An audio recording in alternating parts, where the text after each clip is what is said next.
Hey, Jules Blessed Vegan, and as always, welcome to my channel.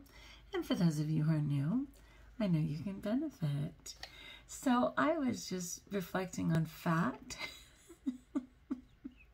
I know, such a happy topic.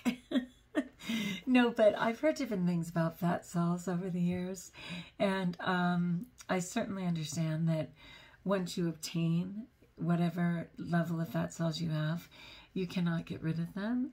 You know, it's interesting. People try, right? They do, what is that called when you suck your fat cells out? Oh, it's so bad.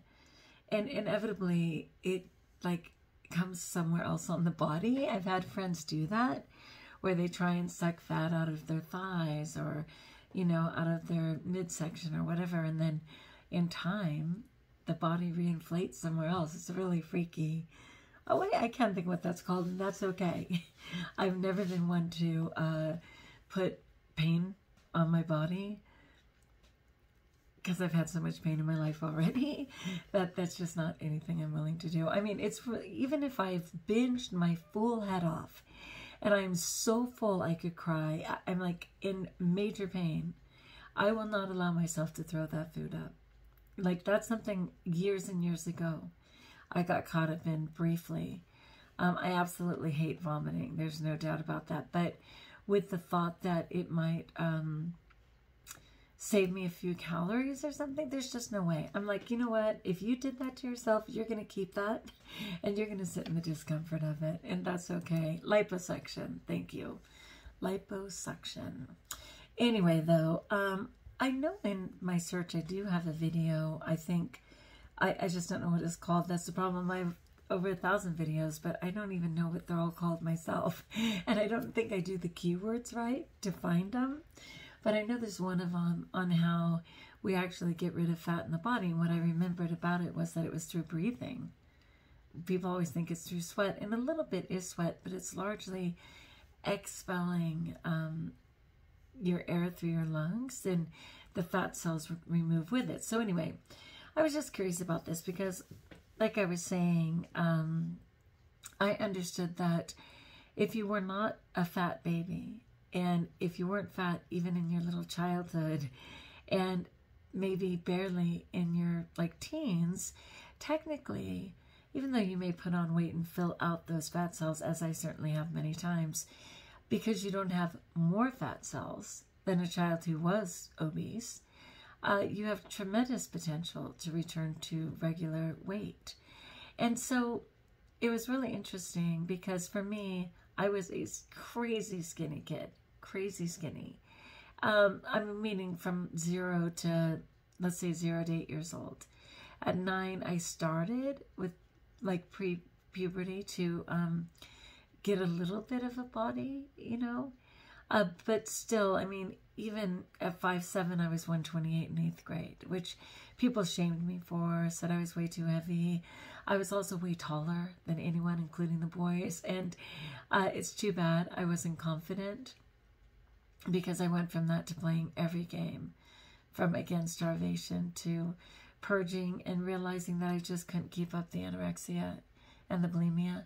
So I said, screw it, and went for broke on binging my full head off. But anyway, that's not my truth anymore. I mean, it's my history. But what this indicates, let's get into the article. This is from CNN Health, where fat goes when you lose weight. Because a lot of people are like, how did you expel that? Where did that fat go? So curious. Okay, it says, the world is obsessed with fad diets and weight loss, you think? Yet few of us know how a kilogram of fat actually vanishes off the scales. Even the 150 doctors, dietitians, and personal trainers we surveyed shared this surprising gap in their health literacy. The most common misconception by far was that fat is converted to energy. The problem with this theory is that it violates the law of conservation of matter, which all chemical reactions obey. Some respondents thought fat turned into muscle, which is impossible, and others assumed it escaped via the colon, right? You poo-poo it out. Only 3 of our respondents out of 150 gave the right answer, which means 98% of those health professionals in our survey cannot explain how weight loss works. But you'll be able to, because you learned it here at JBV. That's Jules Blessed Vegan. Okay, so if not energy, muscles, or the loo, which is a European word for restroom, where does fat go? I'm glad you asked. The enlightening facts about fat metabolism. The correct answer is that fat is converted to carbon dioxide and water. You exhale the carbon dioxide and the water mixes into your circulation until it's lost as urine or sweat. If you lose 10 pounds of fat, literal fat, not water weight, 10 pounds of literal fat, precisely 8.4 pounds come out through your lungs. Isn't that incredible? And the remaining 1.6 pounds turns into water. In other words, nearly all the weight we lose is exhaled. Oh my gosh, so interesting. This surprises just about everyone, but actually almost everything we eat comes back out via the lungs. Every carbohydrate you digest and nearly all the fats are converted to carbon dioxide and water. The same goes for alcohol. Protein shares the same fate, except for the small part that turns into urea or other solids which you excrete as urine. So why is obesity getting worse in America? The only thing in food that makes it to your colon undigested and intact, I know you guys know this. Yes, dietary fiber, like corn. Everything else you swallow is absorbed into your bloodstream and organs, and after that, it's not going anywhere until you've vaporized it. Is that brilliant? So kilograms versus kilograms, kilograms in versus kilograms out. We all learned that energy in equals energy out. Oh, God. It's not that I'm saying the sentence is wrong. I'm emphasizing them wrong.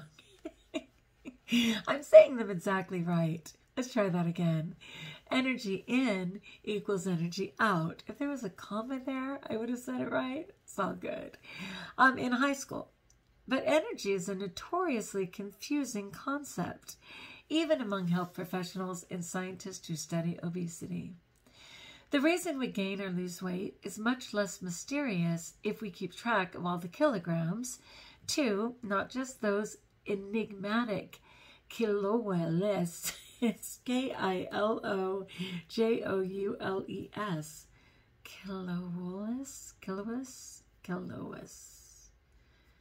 Kilojoules?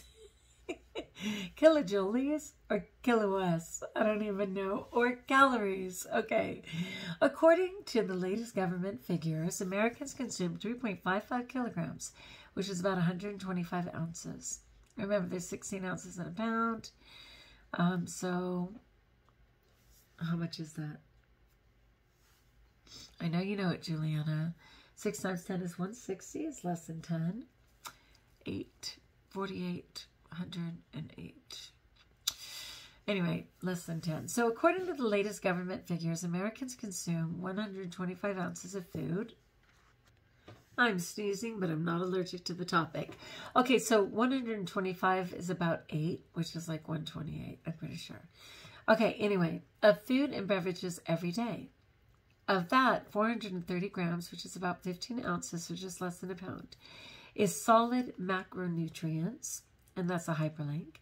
17 grams, which is less than, just slightly more than a half ounce, is fiber. How tragic is that? And the remaining 3.11 or 110 ounces, or about 7 pounds, is water. What's not reported is that we inhale more than 660 grams or 23 ounces worth of oxygen too, and this figure is equally important for your waistline. If you put 3.55, which is 125 ounces of food, one moment please, I'm getting hijacked, into your body, plus 660 grams of oxygen, which is 23 ounces. Then 4.2 kilograms, which is 148 ounces of stuff, needs to come back out, or you'll gain weight. If you're hoping to shed some weight, more than 4.1 kilograms will have to go. Wow, it's so different than thinking about pounds. All right, so I'm still having a little bit of something, and I really do think it was from all the dirt yesterday, if you follow me, because I was working in the horse stalls for literally 10 hours. But what I'm proud to announce is despite lifting thousands of pounds throughout that day, it was literally thousands of pounds, I'm not sore. And that is the grace of the raw vegan diet. There is no inflammation, and my muscles are not sore.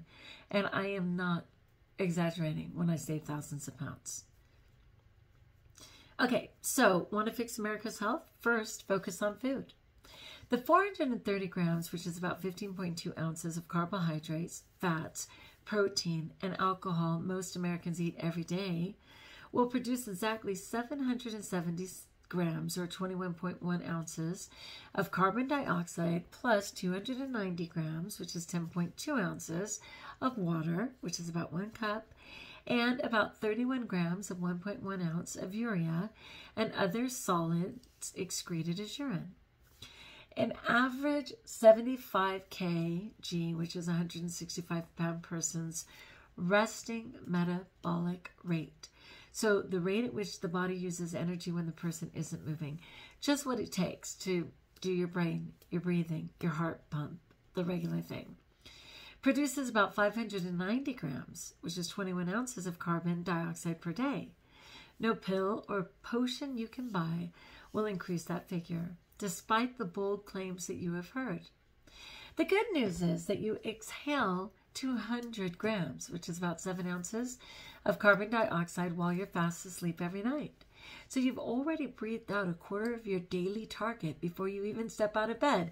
And that's true. You know, I changed my phone to a Samsung 20 Note, and I got the new Samsung watch with it, and I sleep with this, and it indicates all levels of sleep. What my REM was, like my deep sleep, what my light sleep was, how much I wasn't sleeping, and it indicates how many calories I burned while sleeping.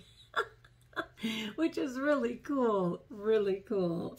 I'll look at that at another time. But anyway, so everything you eat and where it goes, and this indicates the oxygen, the food, the water. It's a great one.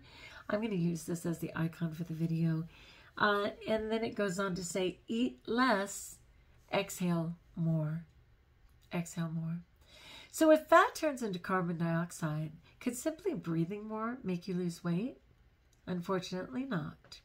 Huffing and puffing more than you need to is called hyperventilation and will only make you dizzy or possibly faint. The only way that you can consciously increase the amount of carbon dioxide your body is producing is by moving your muscles. But here's some more good news. Simply standing up and getting dressed more than doubles your metabolic rate. In other words, if you simply tried on all your outfits for 24 hours, you'd exhale more than 1,200 grams, which is 42 ounces of carbon dioxide. More realistically, going for a walk triples your metabolic rate, and so will cooking, vacuuming, and sweeping. Metabolizing 100 ounces of fat consumes 290 ounces of oxygen and produces 280 ounces of carbon dioxide plus 110 ounces of water. The food you eat can't change these figures. Therefore, to lose 100 ounces of fat, you have to exhale 280 ounces of carbon dioxide on top of what you'll produce by vaporizing all your food, no matter what you eat. Any diet that supplies less fuel than you burn will do the trick. But with so many misconceptions about how weight loss works, few of us know why. Dun, dun, dun, dun. So interesting. I've never heard of weight loss as the thought of oxygen and carbon dioxide and water. Super interesting. I was just curious about that. This was not the article that I thought. I thought it was the one on fat cells and how fat cells get developed. But you know what? It's all good. It's super interesting to me. And I am going to look at that fat cell one because I know that it's a good article as well. But this was super interesting. So, eat less, exhale more. All right, my friends, like if you like, join us if you haven't, subscribe. Let me know in the comments below. What did you think of that? Was that of interest to you? Super interesting to me. All right, I'm on plan. Until we talk again, best of all, know that you're blessed.